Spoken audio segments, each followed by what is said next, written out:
Very simple. Young people, let me say this to you. We are gathered here from all over Nigeria. We are seated, everybody by the side. We will listen, everybody, to the same speakers as you're listening to me right now. You will listen to everybody.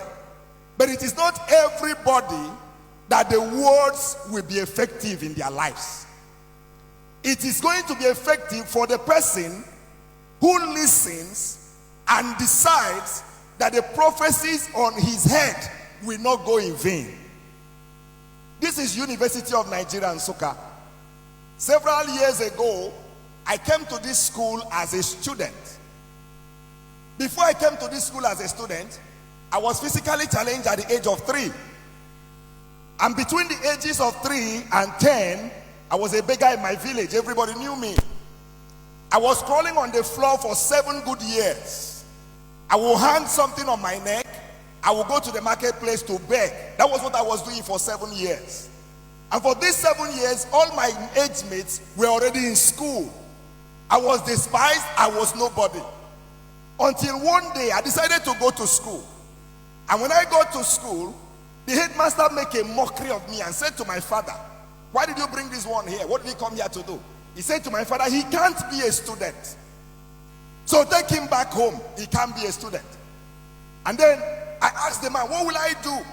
If you want to maximize who you are in life, you don't tell stories of what has happened to you. You tell stories of what will I do to come out of what has happened to me. That's the question.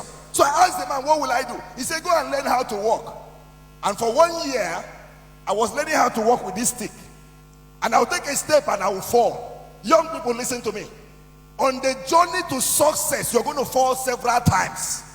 But when you fall, you're going to get right back on your legs. You're going to write an exam several times, but you won't give up until you pass that exam.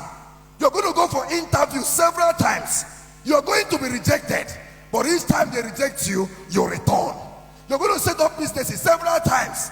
You're going to make mistakes, but a mistake does not define who you are. And so from primary school, working with a stick, I came to this University of Nigeria, Nsukka. And when I entered this school, life was a hell for me. No money to eat, nothing. And then, to make matters worse, I didn't have a leg to walk with. I was telling my driver that brought me that I used to walk from 6 Flats to Akintola Hostel with this stick in my hand. Why? Because I wanted to prove somebody wrong. I knew I might be physically challenged, but that is not who I am. I know that you might not be beautiful according to people's standards, but that's not who you are. I know you might not be as rich as others, but that's not who you are. I know that you might not come from the greatest of families. Young person, that's not who you are. So I came in here, and then I had a terrible experience after I lost my dad.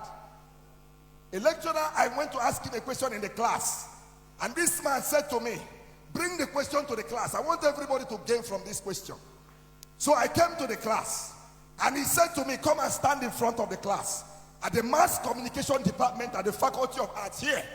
So I stood in front of the class, and this man looked at me and said, "You asked me a question." I said, "They said, let me ask you questions too." He said to me, "When you were entering the university, where did you pass?" I said, "Sir, I passed through the university gate." He said, "When you were passing, who did you see?" I was wondering, what was the need?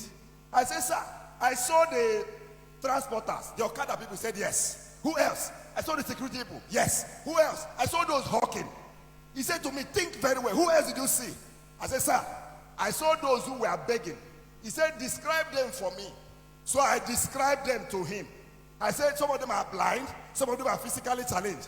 This lecturer pointed me in my face and said to me, "That's where people like you stay, at the gate."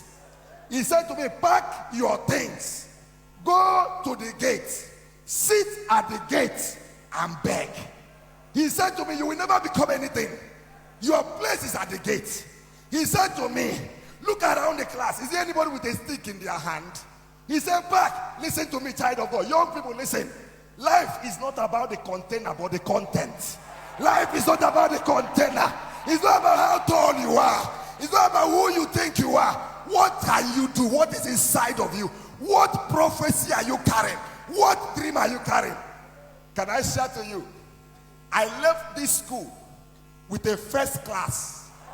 Listen to me, young people. I left this school with a CGPA of 4.86. Listen to me, young people. Today as I stand here, I have a PhD. I am a lecturer and I teach in 2 different schools. I have cars that I drive on my own. I have family, I have a wife and children. Listen, child of God. Nobody is your classmate. You are your own. Nobody should influence you. Hey, young person, listen to me. You are not in competition with anybody. By the special grace of God, I have traveled around the world. The last time I got to UK, I got to London Heathrow Airport with the same stick in my hand. That's something for which they mocked you. That's the same thing God will lay hand on and elevate you.